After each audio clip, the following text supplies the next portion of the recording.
এই হিসাবে বড় আশা নিয়ে আয়াতটা পড়লাম, আগামী কিয়ামতের আগ পর্যন্ত বাংলার চেয়ারে কোনো মহিলা যেন নেতৃত্বে বসতে না পারে।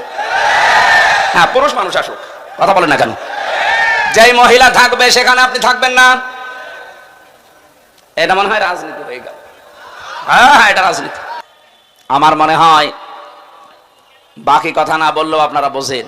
সুতরাং আমরা চাই এই দেশে কেউ মৌলবাদে জিকির করে যেন মুসলমানদেরকে এই দেশে আর কেউ বিপদে ফেলতে না পারে। যদি এরকম মন মানসিকতা থাকে আপনিও কিন্তু বিপদে পড়বেন, কারণ আপনি তো একদিন মারা যাবেন।